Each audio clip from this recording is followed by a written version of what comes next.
Selanjutnya saya mengundang Dr. Eka Gunawijaya, spesialis anak konsultan, untuk dapat memberikan pemaparan dengan judul penutupan paten ductus arteriosus pada bayi prematur, transkateter versus ligasi. Dr. Eka telah menamatkan pendidikan dokter dan juga program pendidikan dokter spesialis 1 ilmu kesehatan anak di Fakultas Kedokteran Universitas Udayana dan juga telah menamatkan program pendidikan dokter spesialis 2 konsultan kardiologi anak di FKUI. Dan saat ini beliau adalah merupakan pengurus Ikatan Dokter Anak Indonesia Cabang Bali. Selanjutnya kami mempersilakan Dr. Eka untuk dapat mempresentasikan materi yang sudah disiapkan.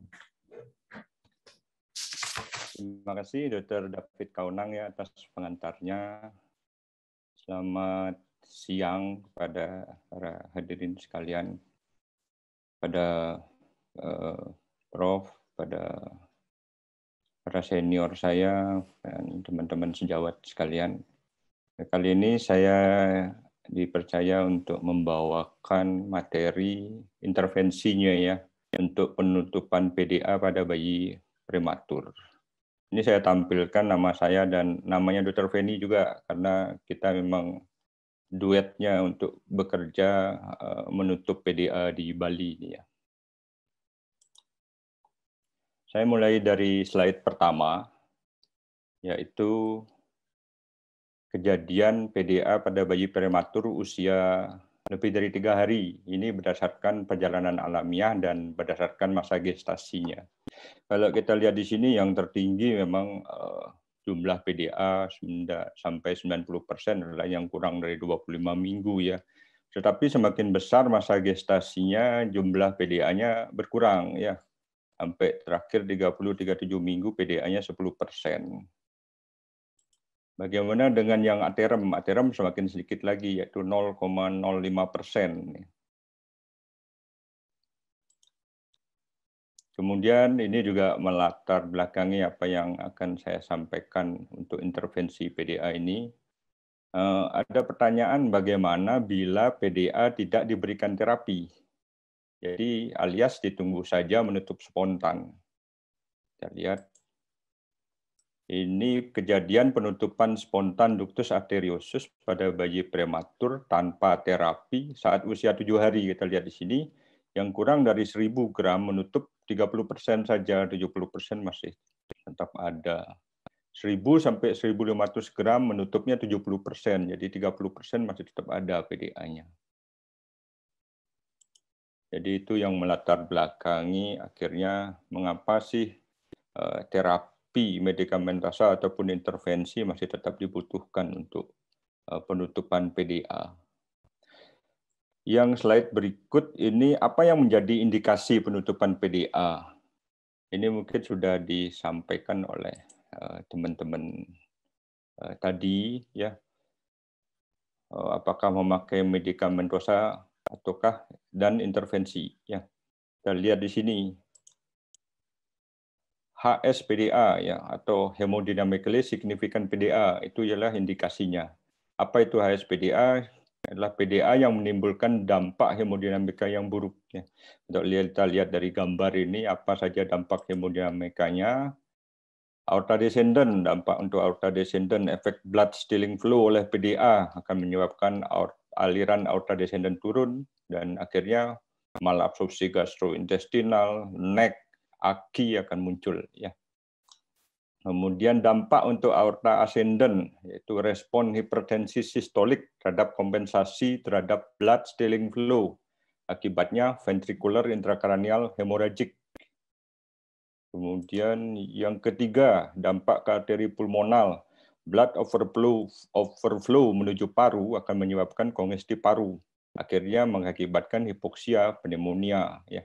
Sehingga bisa mengarah ke sepsis dan displasia bronkopulmonal. Akibat buat vena pulmonal apa? Blood overflow dari arah paru akan menyebabkan dilatasi atrium kiri, kemudian dilatasi ventrikel kiri, sehingga akhirnya gangguan fungsi miokardium dan gagal jantung ujung-ujungnya.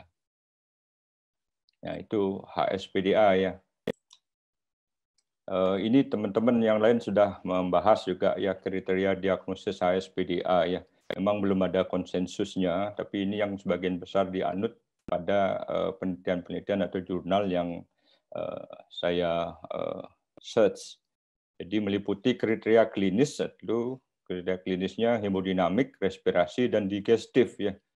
Hemodinamiknya tekanan darah diastolik yang rendah, tekanan darah sistemik rendah, bounding pulse, takikardi ataukah bradikardi, hiperreaktivitas prekordial, dan bising jantung sistolik. Kriteria respirasinya meliputi perdarahan paru, gagal napas, ventilasi meningkat, kesulitan weaning ventilatory support. Ya. Kemudian kriteria digestifnya adalah kesulitan minum, pendarahan saluran cerna, dan gangguan pencernaan. Ya. Jadi mual muntah, diare, ataupun distensi. Sedangkan kriteria ekokardiografinya, mungkin Dr. Nisa tadi sudah menjelaskan, cuman di sini tambahannya adalah pembatasan, yaitu lebih jelas, yaitu memenuhi minimal 2 dari 5 kriteria eko. Ya. Di antara 1, 2, 3, 4, 5 ini ya, yaitu diameter PDA 1,5 mm atau lebih, rasio LAU-nya 1,5 yang menunjukkan dilatasi atrium kiri, kemudian dilatasi ventrikel kiri, adanya turbulensi Doppler sistolik dan diastolik di arteri pulmonal, aliran balik holo diastolik di aorta descendant yang kecepatannya lebih dari sama dengan 0,5 meter per detik. Ini tidak Berikutnya ini obat untuk penutupan PDA spontan. Mungkin tidak saya bahas sendiri satu persatu dari semua yang telah dicari. Ini kita temukan ada beberapa anjuran-anjurannya, yaitu apakah memakai ibuprofen dosis rendah, ibuprofen dosis tinggi per oral, paracetamol IV ataupun per oral, ataukah indometasin ya. Tetapi dari jurnal tersebut ini saya kuningkan ya. Ini yang banyak dipilih sebagai medikamentosa terapi hanya 2 di anjurannya. Ibuprofen dosis tinggi per oral, ya, 1 kali sehari, dosisnya 20 ml per kilo per kali hari pertama, kemudian keduanya turun ke 10, demikian seterusnya sampai dengan apakah 3 atau 6 hari. Ya. Kemudian paracetamol yang dipakai bisa IV, bisa per oral. Dosisnya ini ya 15 mg per kilo per kali, 4 kali sehari selama 3 sampai 6 hari. Berdasarkan atas jurnal-jurnal yang telah di-search tadi ya, saya coba menampilkan tata laksana kardiak untuk PDA pada bayi prematur. Ini memang betul belum ada konsensusnya yang resmi yang dikeluarkan, seperti halnya Dr. Anissa telah sebutkan tadi ya di sesi pertama. Tapi ini masih mengandut pada sebagian besar yang dijalankan oleh jurnal-jurnal tersebut ya, bahwa anjurannya di usia 1 hari ya kita bisa memakai ibuprofen per oral dosis rendah ya, ataukah paracetamol per oral sebagai medikamentosa profilaksis ya. Tapi coba lihat dulu ya. Bila mana tanpa pendukung ekokardiografi itu sama sekali tidak dianjurkan menggunakan profilaksis PDA ya. Yang sama sekali tidak dianjurkan menggunakan medikamentosa profilaksis PDA. Tetapi kalau yang dengan ekokardiografi ini masih kontroversi, jadi masih ada yang menganut kerjakan saja medikamentosa profilaksis, tapi ada juga yang tidak setuju ya.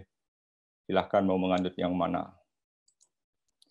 Usia 4 hari ya, pada saat usia 4 hari, jadi ini bukan 3 hari ya, pada hemodinamik signifikan PDA kita bisa memberikan medikamentosa terapi ya, jadi berbeda dengan yang pertama profilaksis, yang ini terapi karena memang ada indikasinya HSPDA, yaitu kita menggunakan ibuprofen ataukah paracetamol ya. Ibuprofen kalau nggak puasa ya, ibuprofen lewat orogastric tube 1 kali sehari, dosis tinggi yang dipakai ini ya. Tetapi bila puasa, paracetamol IV yang dipakai ya, 4 kali sehari, dosis sudah disebutkan tadi ya. Obat antiviral bila mana diperlukan. Usia 8 hari bila mana masih dijumpai HSPDA itu menunjukkan bahwa gagal melakukan medikamentosa terapi ya. Obat antiviral bisa dilanjutkan bila mana masih perlu. Kemudian ekokardiografi ulang di sini. Kalau PDA-nya mengecil kurang dari 1,5 mili disebut sebagai tiny PDA, ini tidak perlu intervensi. Tapi bila PDA yang menetap, ini bedah ligasi PDA ataukah transkateter PDA closure dikerjakan. Silakan memilih yang mana saja. Pada saat usia 30 hari atau lebih, dianjurkan ekokardiografi ulang. Ya. Bila mana tiny PDA, tunggu usia 3 bulan. Kalau PDA masih ada, silakan tentukan sendiri mau di closure atau tidak. Kalau saya sih penganut PDA closure walaupun tiny. Kalau PDA-nya reopen atau membesar ya, saya sangkal sebelumnya cuma 4%, tapi tadi salah satu teman kita mengatakan tuh sampai 30% itu ya membesar. Itu memang pasti harus dikerjakan PDA closure. Sudah juga disampaikan, hanya menguatkan lagi bahwa PDA tidak semata-mata musuh ya. Di sini justru adalah PDA yang teman ini sebagai associate lesion yang amat berguna. Jadi PDA justru menyelamatkan bayi. PDA mesti dipertahankan dan dilarang memberikan medikamentosa profilaksis PDA. Inilah dasarnya mengapa tadi tidak boleh ya memakai medikamentosa profilaksis PDA tanpa dukungan ekokardiografi. Ini contoh-contohnya mungkin tadi sudah disampaikan oleh Dr. Indah ya, PPAN. Di sana ada severe preductal COA ya. Kalau kita lihat di sini, kalau PDA-nya ditutup maka aorta descendant-nya nggak akan dapat aliran ya, karena PDA menyuplai aorta descendant. Ini juga yang sangat populer ya, critical congenital heart disease ya. Yaitu contohnya pulmonal atresia, jangan sampai PDA ditutup karena PDA menyuplai arteri pulmonal. Interrupted aortic arc karena PDA menyuplai aorta descendant. Pada TGA karena PDA mencampur darah dari sirkulasi paralel. Sehingga penting banget di slide ini saya sampaikan melakukan screening pulse oximetry pada bayi baru lahir ya, usia 24 jam atau lebih atau kurang dari 24 jam kalau kliniknya sudah memulangkan, misalnya pada pasien-pasien bayi yang lahir spontan ya. Tapi tidak saya bahas secara detail di sini ya. Mungkin sudah sering sekali juga disampaikan di setiap momen presentasi kardiologi anak untuk menyampaikan screening pulse oximetry yang untuk mendeteksi critical congenital heart disease secara lebih dini. Saya lanjutkan presentasi saya ke intervensi ya. Ini sebenarnya judul utamanya, tapi saya sudah menghabiskan separuh presentasi saya dengan latar belakangnya. Ini intervensinya ya, penutupan PDA ya. Kita coba membandingkan antara bedah ligasi versus transkateter closure ya. Ini kalau di institusi yang dua-duanya dijalankan dengan seimbang ya.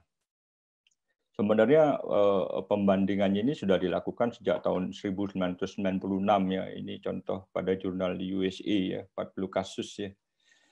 Dia cuma menilai perbedaan nilai rata saja dan ditunjukkan bahwa antara tingkat efikasi, biaya, dan kemampu laksanaannya tidak berbeda di institusi tersebut ya, antara kedua jenis intervensi ya, apakah bedah ligasi ataukah transkateter closure. Sedangkan di Spanyol 2018 lebih baru lagi pada 78 kasus bayi prematur dijumpai di sana transkateter closure memiliki tingkat lebih rendah dalam hal morbiditas ya. Kita lihat di sini odds ratio-nya 0,88 ya untuk transkateter closure dibandingkan bedah ligasi. Mortalitasnya bahkan lebih rendah lagi ya, dengan odds ratio-nya 0,15 ya. Berikutnya ini jurnal yang lebih luas ya, dia meta-analisis yang dipakai. Dia membandingkan secara keseluruhan, yaitu antara tanpa diberikan apa-apa PDA-nya itu, jadi medikamentosa pun tidak ya. Kemudian dibandingkan dengan yang pakai medikamentosa profilaksis. Kemudian dibandingkan antara juga memakai medikamentosa terapi. Kemudian dibandingkan juga yang dengan intervensi, ya. Cuman yang intervensi tidak digabungkan jadi satu di sini, dia dibicarakan terpisah. Kita jumpai di sini pada perbandingan sini, risiko terjadinya kematian adalah yang tanpa diberikan apa-apa dibandingkan medikamentosa dan intervensi, yaitu relatif risknya hanya 1,34, teman, sedikit lebih tinggi risiko kematiannya. Demikian juga dibandingkan dengan kelompok-kelompok lainnya, dibandingkan dengan yang medikamentosa profilaksis saja 1,46, mirip-mirip ya. Dibandingkan dengan medikamentosa terapi saja, yaitu 1,54. Ya. Tapi problemnya mungkin yang nggak bisa dijawab oleh meskipun dengan meta-analisis di sini ialah bahwa masalahnya penyebab kematian bukanlah semata-mata akibat PDA. Ya, perlu diingat.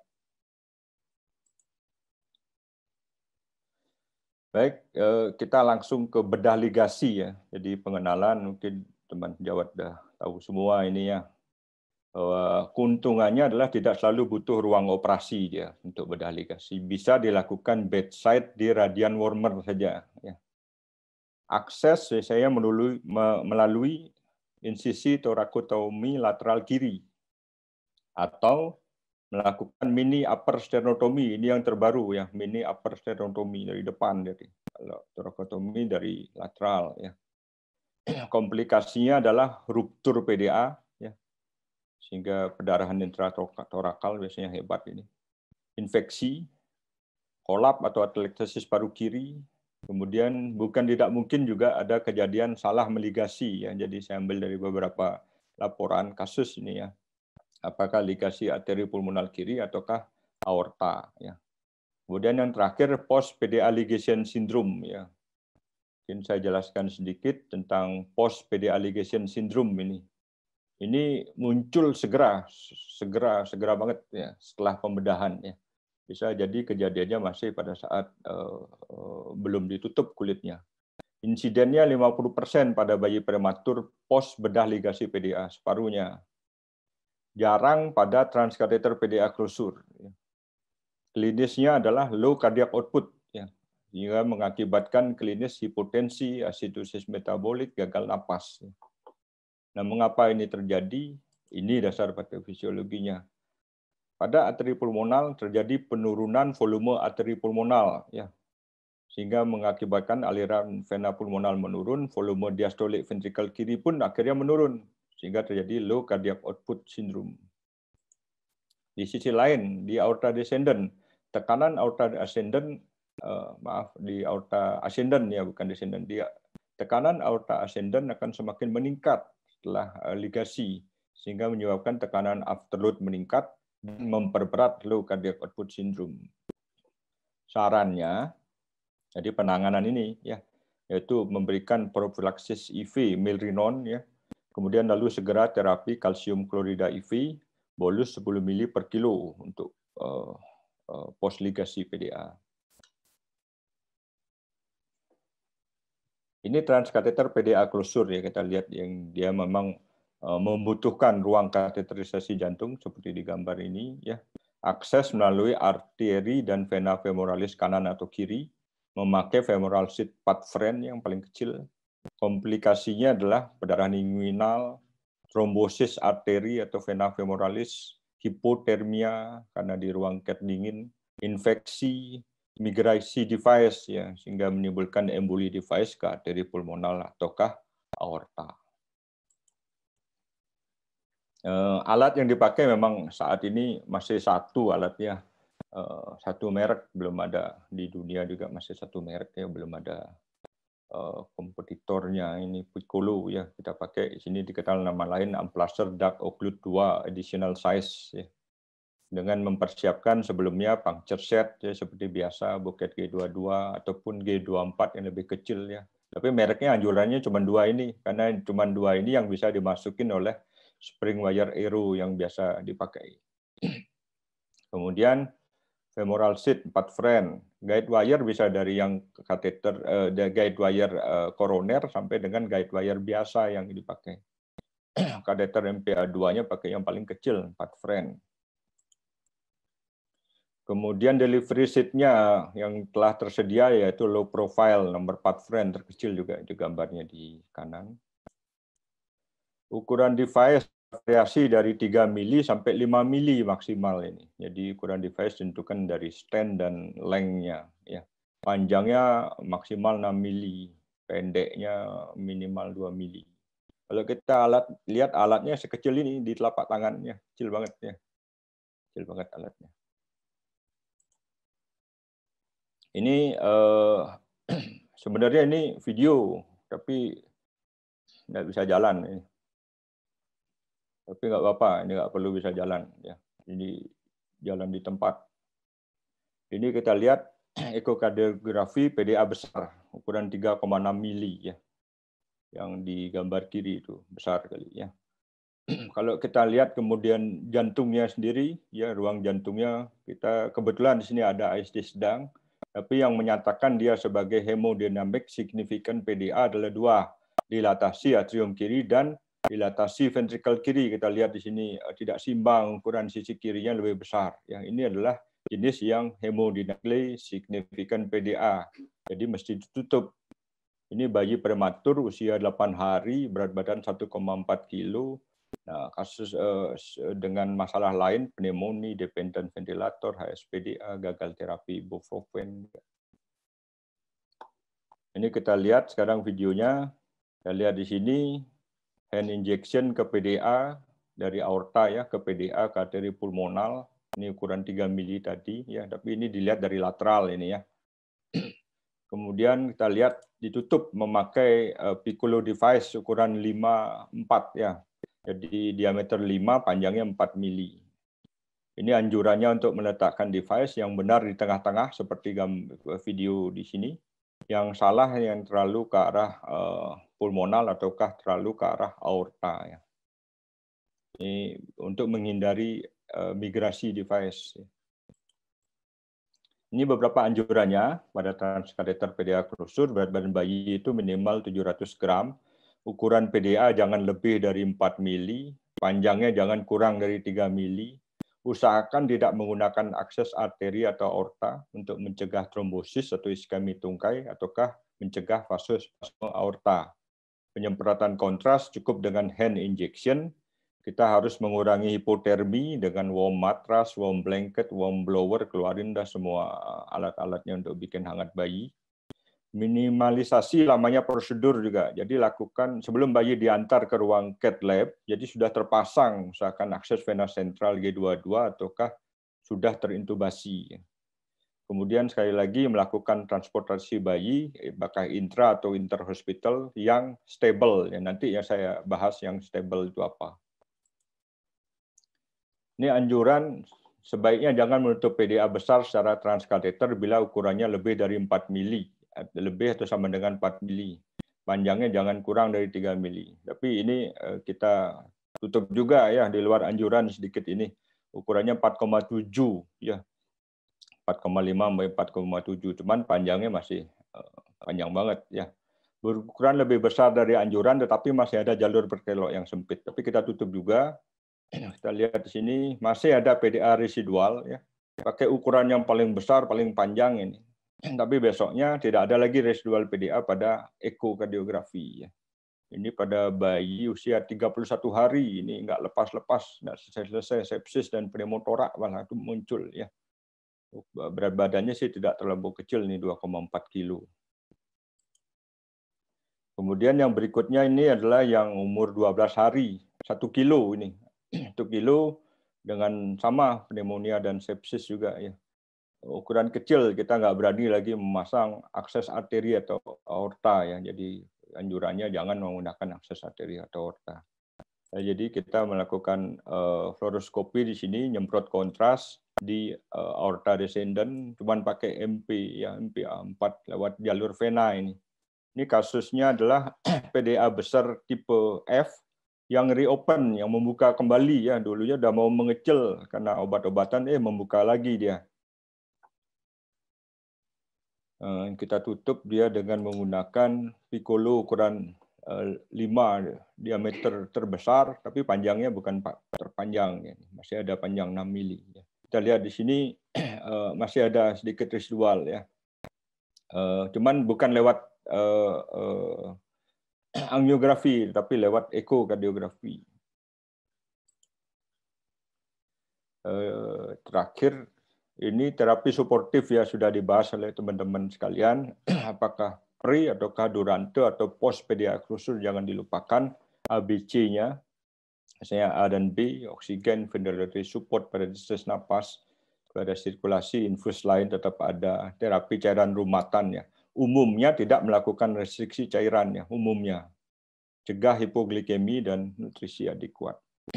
Drugnya, obat-obatan juga beberapa indikasi inotropik hanya saat syok saja. Diuretik hanya bila ada bukti kongesti paru. Kemudian mesti juga transfusi darah kalau perlu, koreksi elektrolit, koreksi AGD, dan pengendalian sepsis dengan antibiotika. Ini yang stabil tadi, jadi persiapan transportasi bayi yang intra atau interhospital yang stabil. S-nya adalah S sugar, gula darah harus optimal. T temperatur tubuh ya optimal. E airway terjaga. B blood pressure-nya optimal. L laboratory AGD seoptimal mungkin. E jangan lupa KIE keluarga yang emotional support. Mohon maaf kalau mengambil waktu sedikit. Ini terakhir ya ringkasan bedah. Jadi ringkasan yang pertama, bedah ligasi PDA ataukah transkateter PDA krusur mesti dikerjakan bila ada hemodinamically significant PDA yang tidak menunjukkan tanda perbaikan pada usia lebih dari 7 hari. Sementara apa tuh usia 8 hari, 10 hari, 11 hari. Nah, timing yang tepat untuk intervensi ditentukan bersama ini oleh sejawat perinatologis, pediatrik kardiologis, dan cardiac surgeon kalau memang sudah menjalankan PDA ligasi bedside di institusinya.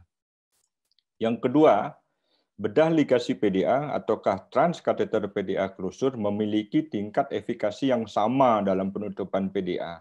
Jadi, pemilihan ke salah satu intervensi akan tergantung dari kemampuan atau kebijakan di setiap institusi. Jadi bisa jadi berbeda-beda kita. Terakhir, intervensi penutupan PDA hanya merupakan salah satu bagian dari penanganan komprehensif bayi prematur. Sehingga keberhasilannya dalam mencegah kematian juga tergantung dari penanganan masalah lainnya. Ya. Mungkin itu saja yang bisa saya sampaikan, mudah-mudahan bermanfaat. Sekian dan terima kasih. Terima kasih kepada Dr. David tadi sudah mengantarkan presentasinya.